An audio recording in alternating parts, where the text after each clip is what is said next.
Bismillahirrahmanirrahim. Assalamualaikum warahmatullahi wabarakatuh.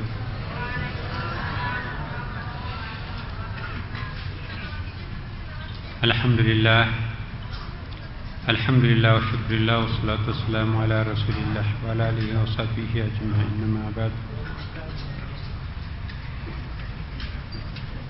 Ibu-ibu dan bapak sekalian yang dicintai Allah Subhanahu wa ta'ala, kita bersyukur kehadiratnya karena pada maghrib kali ini kita diberikan kesempatan dan hidayah hadir di rumahnya dengan semata-mata tujuan kita mendekatkan diri kita kepada Allah Subhanahu wa ta'ala. Oleh karena itu Bapak Ibu sekalian, marilah kita menundukkan kepala sejenak, kita hindarkan seluruh pikiran-pikiran liar yang masih mendominasi kita. Kita coba-coba mengheningkan diri kita, menyerahkan diri kita sepenuhnya kepada Allah Subhanahu wa ta'ala. Hanya dengannya kita mampu mencicipi sebuah ketenangan, sebuah kebahagiaan rohani yang sangat kita dambakan. Ala hadhihi niyyah wa ala kulli niyatin shalih. Al-Fatihah. A'udzu billahi minasyaitonir rajim. Bismillahirrahmanirrahim. Alhamdulillahirabbil alamin. Arrahmanir rahim. Maliki yaumiddin. Iyyaka na'budu wa iyyaka nasta'in. Ihdinas siratal mustaqim, siratal ladzina an'amta 'alaihim ghairil maghdubi 'alaihim waladdallin. Bapak Ibu sekalian, selanjutnya marilah kita mengawali dengan muhasabah. Kita merenungkan diri kita sendiri,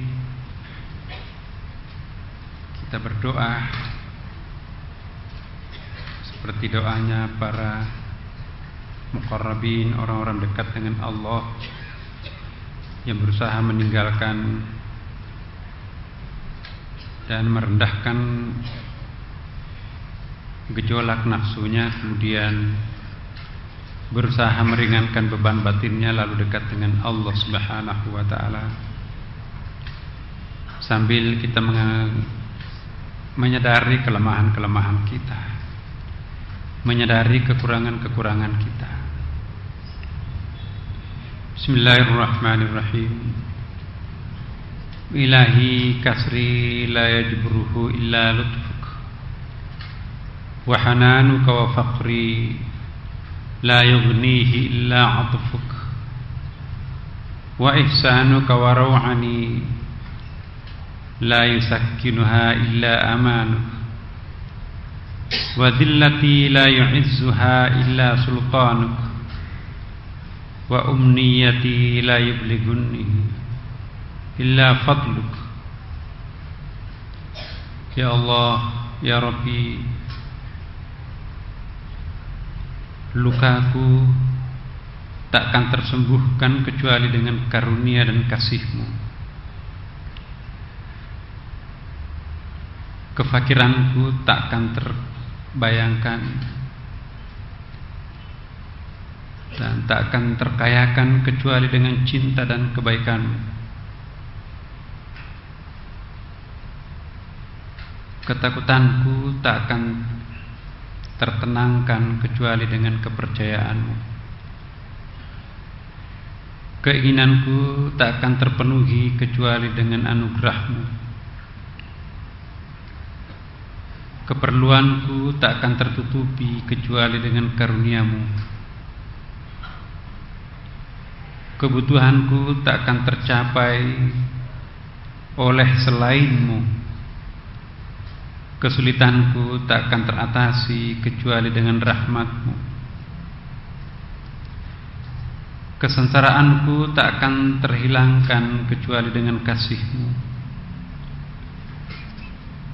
Kehausanku tak akan terpuaskan kecuali dengan pertemuan-Mu. Kerinduanku tak akan terdahakan kecuali dengan perjumpaan. Kedambaanku takkan terpenuhi kecuali dengan memandang wajah-Mu.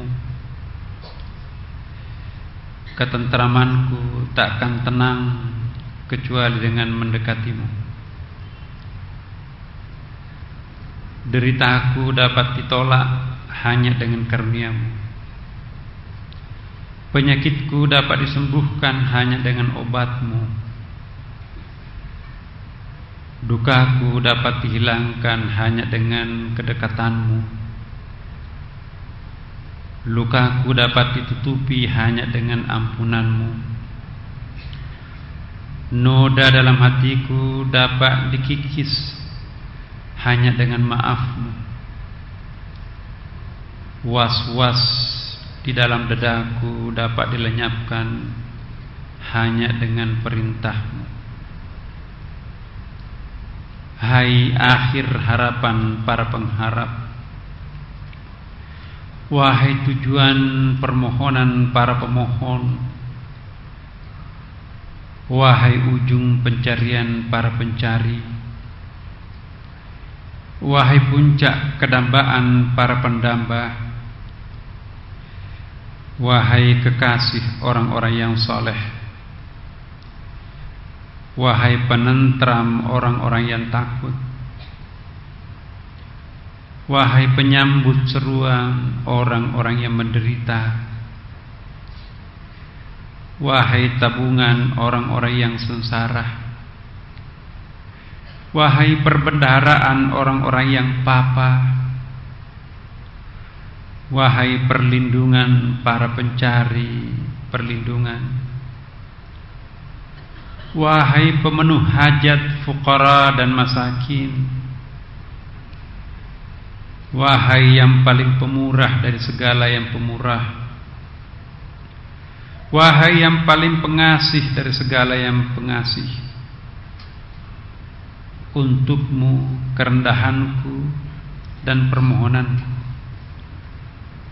bagi-Mu penyerahanku dan doaku. Aku mohon kepadamu, sampaikan daku pada kesenangan ridha-Mu, kekalkan bagiku kenikmatan pemberian-Mu. Inilah aku, berhenti di pintu kemurahan-Mu, menunggu hadiah kebajikan-Mu, berpegang pada tali-Mu yang kokoh, bergantung pada ikatan-Mu yang perkasa. Wahai Tuhanku, sayangilah hamba-Mu yang hina, yang berlidah lemah, yang beramal kurang. Berilah padanya karunia-Mu yang berlimpah. Lindungilah dia di bawah naungan-Mu yang teduh. Wahai yang pemurah, wahai yang maha indah, wahai yang paling pengasih dari segala yang pengasih. Ya Arhamar Rahimin. Al-Fatihah. A'udzubillahi minasyaitonir rajim. Bismillahirrahmanirrahim. Alhamdulillahirabbil alamin arrahmanir rahim maliki yaumiddin iyyaka na'budu wa iyyaka nasta'in. Ihdinas siratal mustaqim siratal ladzina an'amta 'alaihim ghairil maghdubi 'alaihim waladdallin. Bapak Ibu sekalian,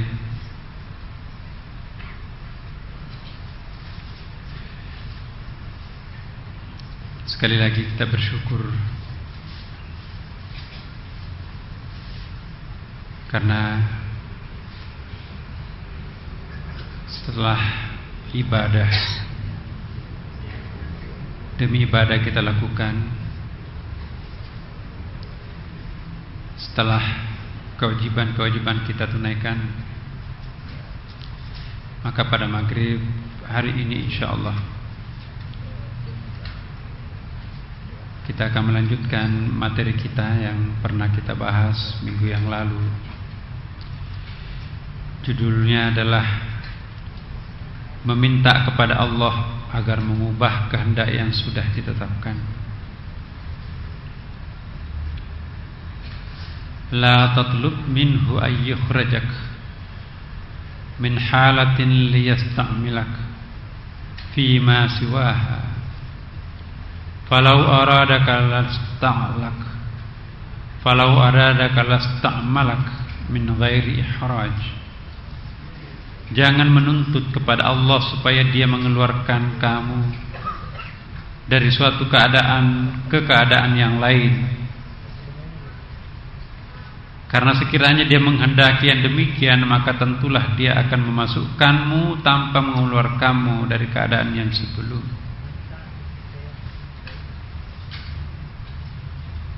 Bait ini sangat penting Bapak Ibu sekalian, karena maksudnya adalah seringkali kita mengeluh, seringkali kita meratapi nasib kita masing-masing, seolah-olah kita itu menyesali pemberian Tuhan terhadap kita. Ini ada peringatan buat kita. Janganlah menuntut kepada Allah supaya Dia mengeluarkanmu dari suatu keadaan kepada keadaan yang lain. Sebab sekiranya Allah tidak melihat sesuatu yang lebih baik dari itu, maka tentu Dia tidak akan memindahkanmu di dalam suatu keadaan yang baru itu. Iya. Apabila seseorang telah dipilih untuknya oleh Allah suatu tempat tertentu, misalnya pekerjaan, tempat tinggal, jabatan dan lain-lain, wajib baginya menerima dengan hati yang tulus. Tidak boleh ia menolak, apalagi mengeluh. Karena kalau kita mengeluh terhadap pemberian Allah, maka cacat keyakinan kita terhadapnya. Kita boleh berdoa meminta yang lebih baik, tapi setelah kita berdoa dan tetap kita menjalani keadaan yang lama, maka itu pertanda pilihan Allah yang ada pada diri kita. Jika kita tidak bisa merubah nasib kita, maka paradigma kita yang harus berubah. Saya ingin berikan satu contoh kepada kita semua Bapak Ibu sekalian. Di dalam pemandangan sehari-hari yang kita lihat, bahkan itu mungkin pengalaman kita sendiri. Seringkali kekecewaan yang kita alami hanya kita bisa menyaksikan kekecewaan itu pada saat itu. Tapi seringkali belakangan, di balik kekecewaan itu ada perasaan bersyukur. Oh iya ya, alhamdulillah. Kemarin saya menganggap ini pemberian buruk dari saya, dari Allah untuk saya. Rupanya Allah menghendaki sesuatu yang lebih baik, dan inilah kebaikan itu. Makanya itu Bapak Ibu sekalian, jangan terlalu cepat memvonis dirinya sendiri sebagai manusia sial. Jangan juga terlalu cepat menyalahkan Tuhan. Seringkali misteri, rahasia-rahasia yang kita alami itu akan dijawab oleh misteri-misteri yang berikutnya. Sepanjang kita masih bernapas, maka kita masih akan menjalani misteri, rahasia-rahasia kehidupan berikutnya. Seringkali ada suatu misteri, ada keanehan atau ada kekecewaan yang kita alami, hanya bisa dijelaskan oleh misteri yang akan datang berikutnya. Ya. Sejarah masih berjalan, sejarah masih berlanjut. Jadi kita tidak bisa Bapak Ibu sekalian mengatakan bahwa inilah pemberian terakhir Allah. Enggak. Seringkali kita sadar betul bahwa musibah ini ternyata bukan musibah. Contoh misalnya, ada satu waktu, ya, kok kenapa saya nggak diajak ikut? yang lainnya diajak. Menangis. Apa dosa saya, apa salah saya, kenapa yang lain-lainnya diundang? Dikatakan sabar, misteri berikutnya masih akan ada, dan mungkin misteri berikutnya itu yang akan menjawab pertanyaan. Belum 2 jam setelah pertanyaan itu muncul, ada telepon bahwa rombongan mengalami kecelakaan lalu lintas. Di antaranya ada yang meninggal, dan di antaranya lagi masuk rumah sakit luka berat.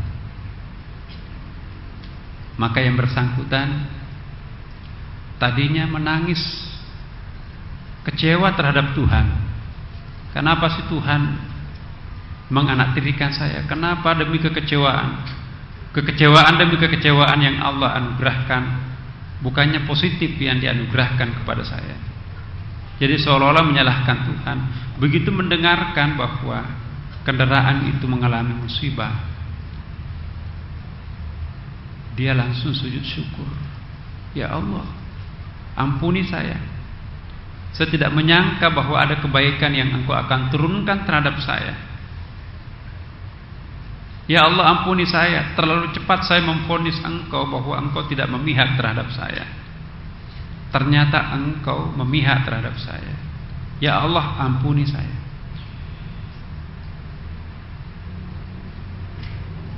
Hal yang sama, Bapak Ibu sekalian, di satu kampus, ya, ada undangan rapat. Ada satu orang yang nggak mendapatkan undangan, entah tercecer undangan itu atau tidak. Semua diundang para dosen itu. Si dosen yang tidak terundang ini kecewanya luar biasa. Apa yang saya lakukan terhadap Pak Rektor dan pimpinan yang lain, kenapa saya sendiri tidak diundang? Sampai di tangga dia turun kembali. Udah, saya tidak perlu masuk, tidak perlu naik di lantai 2 dalam undangan rapat penting itu. Saya harus mengintrospeksi diri saya. Apa yang kurang? Kenapa semua tidak ada yang mengundang saya? Enggak ada jawaban. Sampai maghrib, Bapak-Ibu sekalian, dia mendengarkan kabar bahwa ada keracunan terhadap peserta rapat itu. Ada 1 orang meninggal, dan ini kenyataan. Ada 20 orang di antara peserta rapat itu diopname di rumah sakit karena sakit perut. Bahkan ada yang sampai 2 bulan tinggal di rumah sakit. Keracunan massal. Seluruh peserta rapat itu yang makan nasi box itu keracunan. Ya. Satu-satunya yang tidak keracunan yang dosen yang tidak mendapatkan undangan ini. Apa maksudnya cerita-cerita seperti ini, Bapak Ibu sekalian? Ini untuk mengingatkan kita bahwa jangan menuntut kepada Allah supaya Dia mengeluarkanmu dari suatu keadaan ke keadaan yang lain. Satu misteri kadang-kadang dilanjutkan oleh misteri berikutnya. Sepanjang kita masih bernapas, artinya belum tuntas cerita kita. Ini bisa menjadi kebalikannya. Kalau kita mendapatkan kebaikan, jangan mabuk. Sebab terkadang karunia Allah itu tidak panjang umurnya. Banyak lagi contoh seperti ini. Dengan demikian, Bapak Ibu sekalian, apa yang harus kita lakukan dalam menjalani kekecewaan yang kita alami? Maka kita diminta oleh Allah kembalikan kepadanya. Tidak mungkin Allah akan membebani suatu beban di luar kemampuan daya dukung hambanya. Ya. Ada ayatnya kan yang dijadikan wirid di sini. La yukallifullahu nafsan illa wus'aha laha ma kasabat wa 'alaiha ma kasabat. Ya. Tidak mungkin Allah akan membebani suatu beban di luar batas kemampuan hambanya. Kan ada orang yang mengatakan begini, sudah jatuh tertimpa musibah, tertimpa tangga lagi kan. Sudah jatuh tertimpa tangga lagi, ditindis oleh perempuan hamil 8 bulan. Wah, penyot itu. Jatuh tertimpa tangga dan seterusnya. Jangan mengeluh, ya Allah kok kenapa saya didiskreditkan, dianaktirikan. Tidak. Yakinlah bahwa tidak ada musibah yang melampaui batas. Setiap musibah yang ditimpakan kepada seseorang pasti sesuai dengan takaran dan kemampuan manusia itu untuk mendukungnya. Persoalannya adalah kadang-kadang manusia itu sendiri menyikapi suatu musibah dalam keadaan terlalu manja, dalam keadaan sangat lemah, yaitu tidak punya iman. Kalau kita beriman, pasti sebesar apapun musibah itu yang menimpa pada diri kita sesuai dengan kemampuan kita. Tidak ada siksaan, tidak ada musibah yang melampaui batas daya dukung seorang hamba. Ini jaminan Tuhan dalam Quran. Jadi jangan takut menjalani kehidupan, Bapak Ibu sekalian. Sebesar apapun resiko kehidupan, pasti itu sesuai dan itu bisa kita tahan. Tidak ada musibah, tidak ada kekecewaan yang melampaui batas kemanusiaan. La yukallifullahu nafsan illa wus'aha. Dan seterusnya. Hanya kitanya ini yang enggak tahan. Dan pernah saya sampaikan di tempat ini, hati-hati kita mengatakan ini musibah. Ya. Terkadang kita menganggap ini musibah, tapi sesungguhnya bukan musibah. Kebalikannya musibah itu malah rahmat.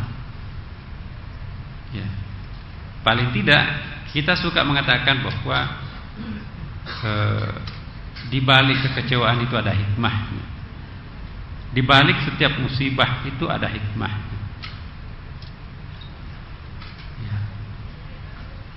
Ini yang sering kita sampaikan. Tetapi Bapak Ibu sekalian, saya ingin mengatakan di sini bahwa kalau ada orang yang terbiasa mencari musibah dalam setiap kekecewaan hidupnya, itu tidak salah. Tetapi itu sikap seorang awam. Seorang yang khawas, dia tidak akan pernah mencari hikmah di balik setiap musibah. Kalau dia kecewa, cepat menyadarkan dirinya, pasti ada hikmah di balik ini. Tidak lama kemudian memang betul-betul ada hikmahnya. Dia dapat apa yang dia cari. Seorang yang hamba sejati, dia tidak akan mengutamakan hikmah itu. Jangan mencari hikmah, cari pencipta hikmah itu.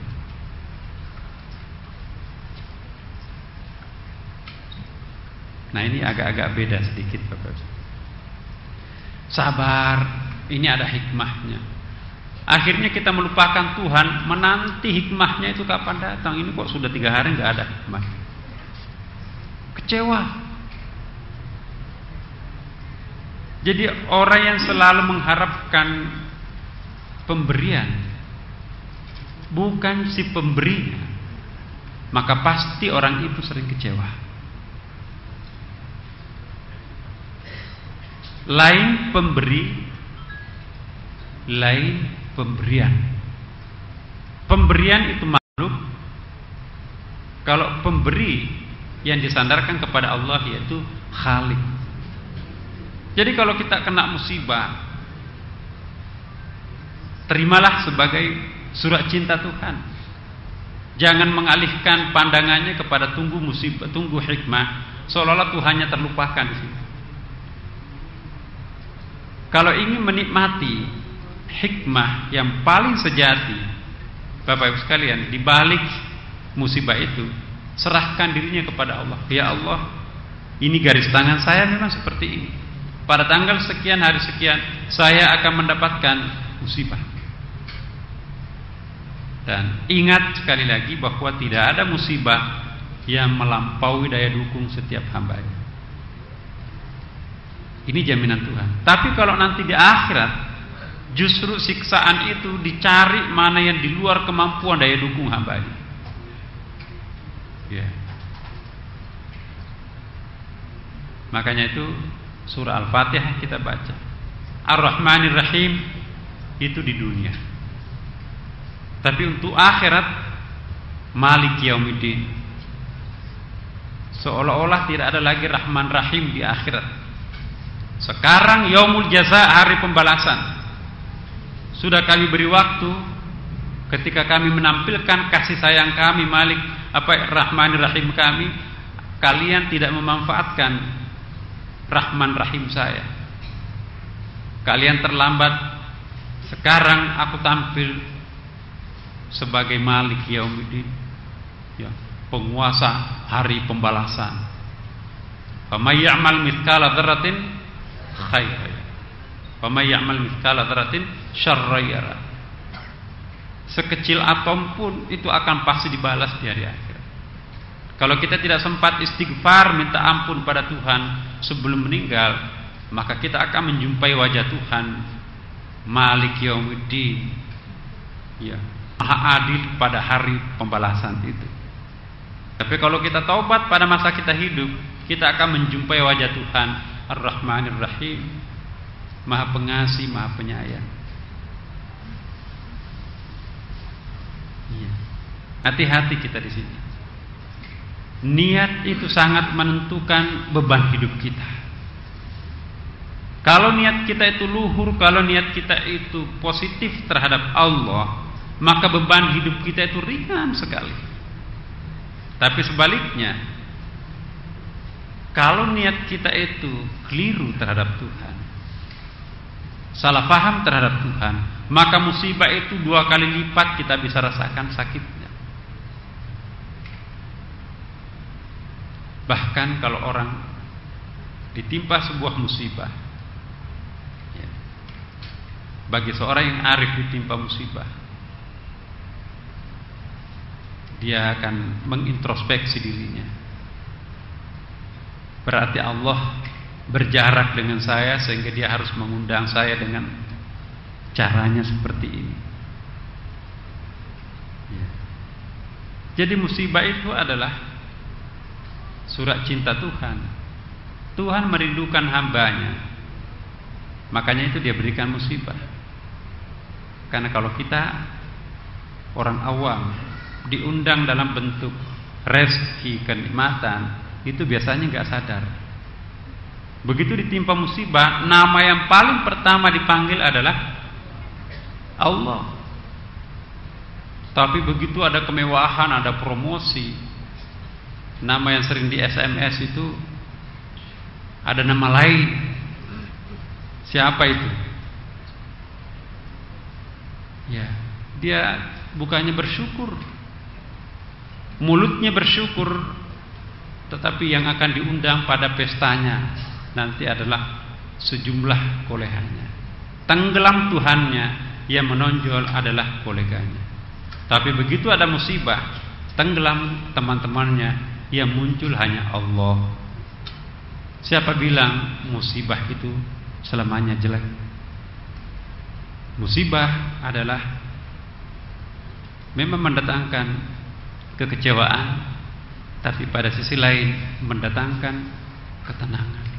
Di balik musibah ini ada kedekatan diri dengan Allah Subhanahu wa ta'ala. Subhanallah.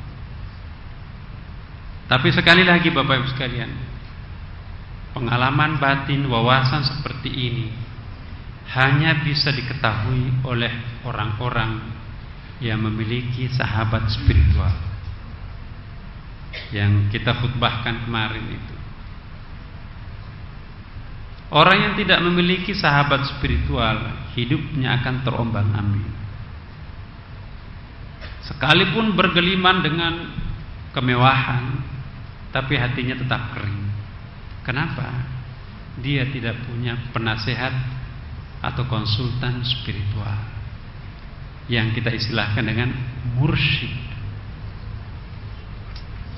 Mestikah orang memiliki mursyid? Resikonya kalau ingin mencari ketinggian martabat, perlu mursyid. Tapi kalau kita membiarkan diri kita awam terus dari dulu sampai mati, awam terus, tidak perlu mursyid. Kalau mau naik kelas, kita perlu pembimbing. Maka itu Bapak Ibu sekalian, kita bersyukur manakala kita menjumpai sahabat spiritual.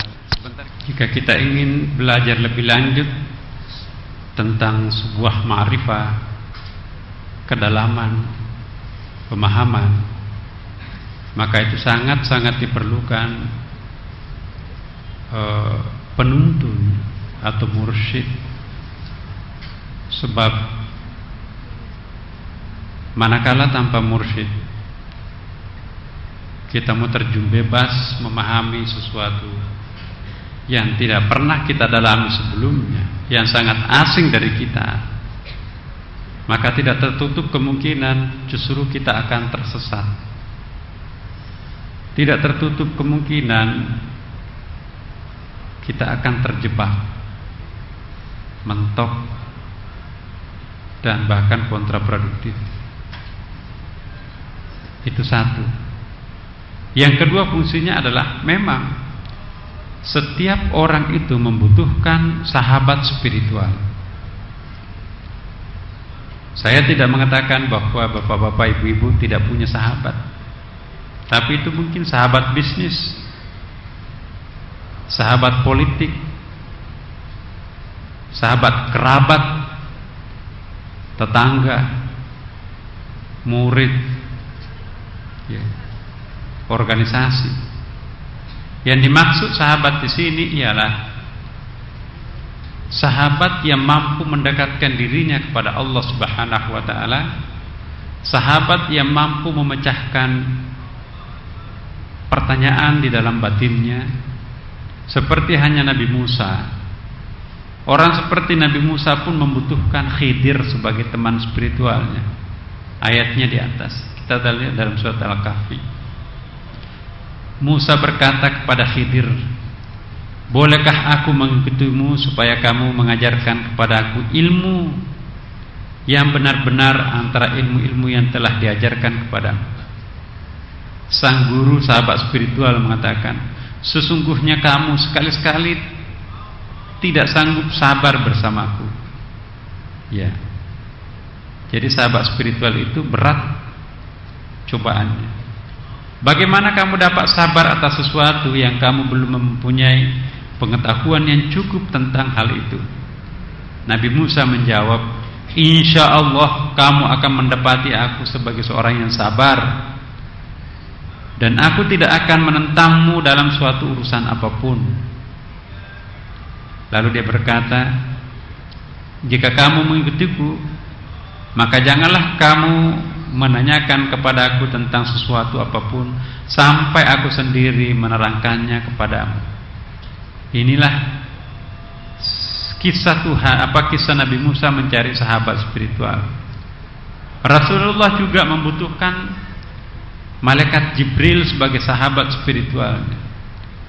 Kegelisahan hati Rasulullah ditenangkan oleh Jibril.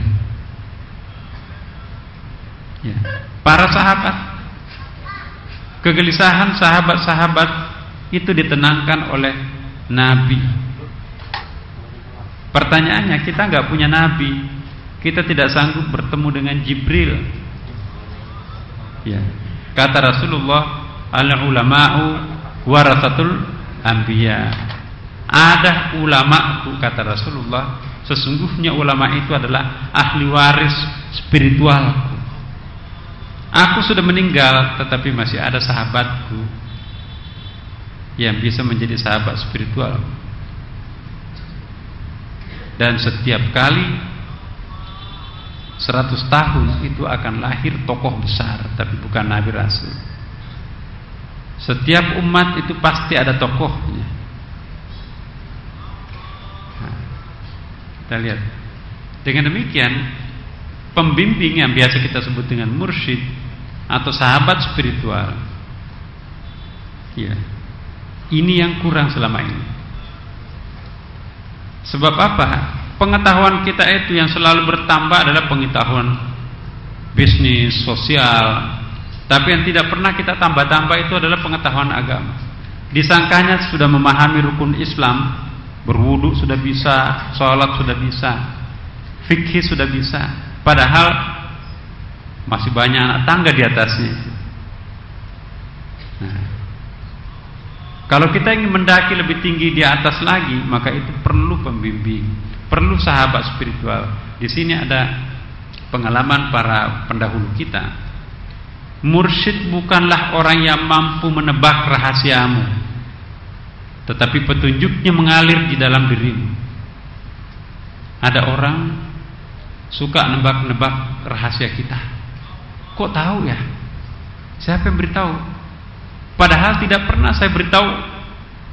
Kok kenapa dia tahu? Wah, ini pasti mursyid.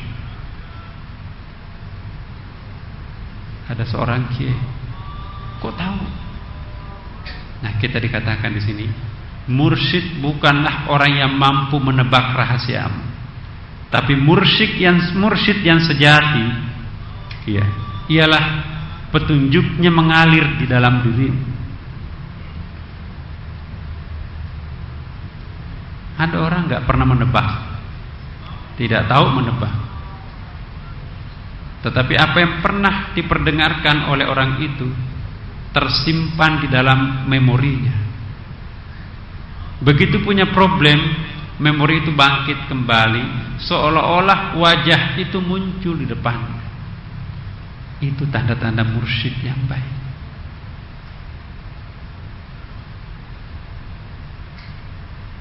Mursyid bukanlah orang yang membukakan pintu.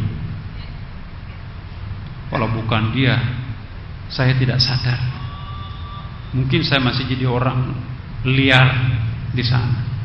Untung ada dia membukakan pintu saya, sehingga saya mengenal dunia Sunda Kelapa misalnya.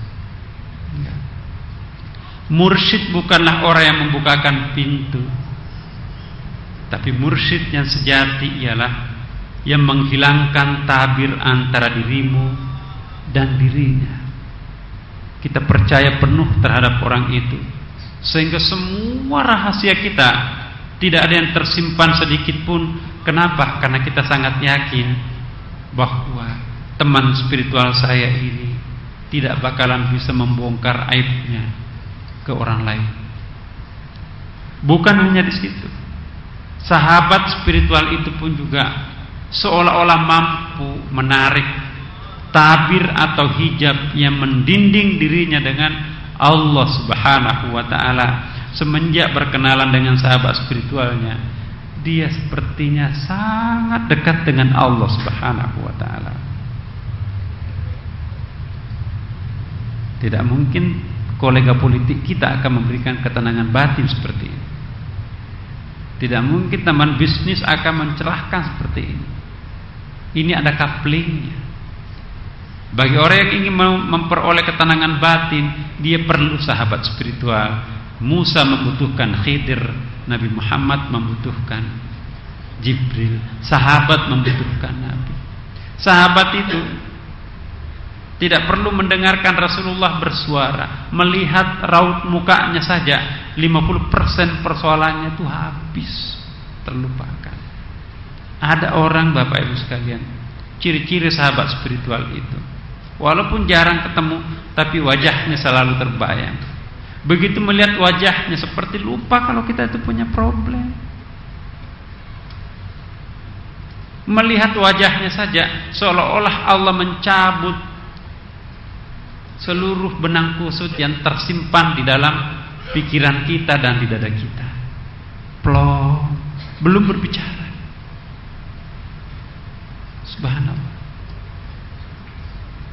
Mursyid bukan orang yang menuntunmu dengan ucapan-ucapan. Orang terlalu banyak memberi nasihat, terlalu banyak memberikan larangan, terlalu banyak memberikan kewajiban. Harus baca ini sekian kali, Yasin 40 kali, salat ya 200 rakaat. Ya, itu bukan mursyid. Mursyid bukanlah orang yang mengajari kita amalan oriented, tapi mursyid yang sejati ialah yang mampu mengalirkan vibrasi dan energi spiritual di dalam diri kita, mengalir sebuah spirit yang sangat kuat. Semenjak berjumpa dengan si fulan, si A, si B itu, kok lain, kesetrum, seperti tersihir, kok lain, saya berubah. Nah, berikutnya, maaf.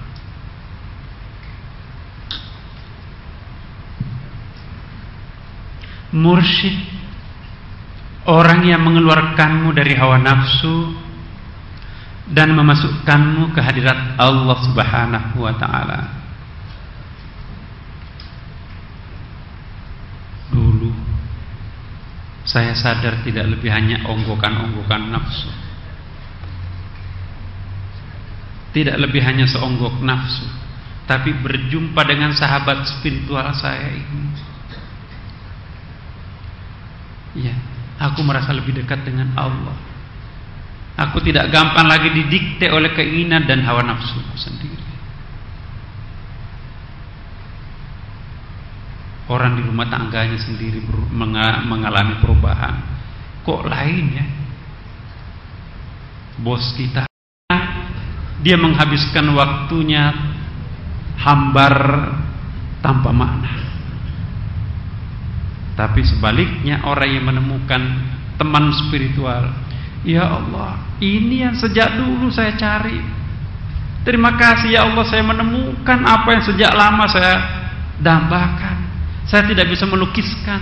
Ternyata kebahagiaan itu tidak terletak pada uang, tidak identik dengan mobil mewah, rumah mewah. Ternyata ketenangan ini tersembunyi di balik hal yang biasa-biasa ini. Sekian lama kita mencari jauh-jauh, padahal yang kita cari sesungguhnya ada di dalam genggaman kita sendiri. Jika engkau berjumpa dengan mursyid yang cocok denganmu, maka bergurulah, hormatilah dia. Sebab itu bagaikan malaikat yang diutus Tuhan untuk menyelamatkan jalan hidupnya. Tidak semua orang diberi petunjuk untuk berjumpa mursyidnya, Bapak Ibu. Tidak semua orang beruntung punya sahabat spiritual.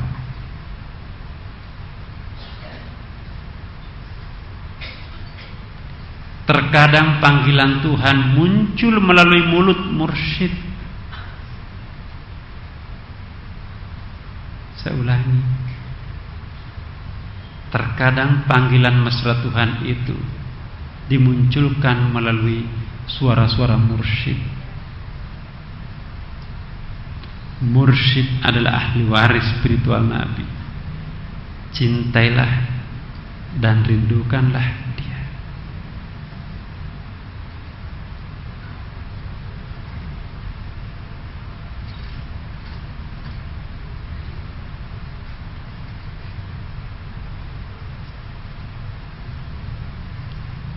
Ya.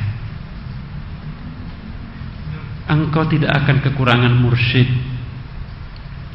Yang sulit ialah mewujudkan kesungguhan untuk mencari mereka. Kalau sudah berjumpa, jangan melepaskan lagi. Hai Ibnu Umar, ini hadis. Agamamu, agamamu, agamamu. Sesungguhnya dia adalah daging dan darahmu. Perhatikanlah dari siapa yang engkau mengambilnya. Ambillah agama dari orang yang istiqamah. Jangan mengambilnya dari orang yang menyimpang. Bapak Ibu sekalian,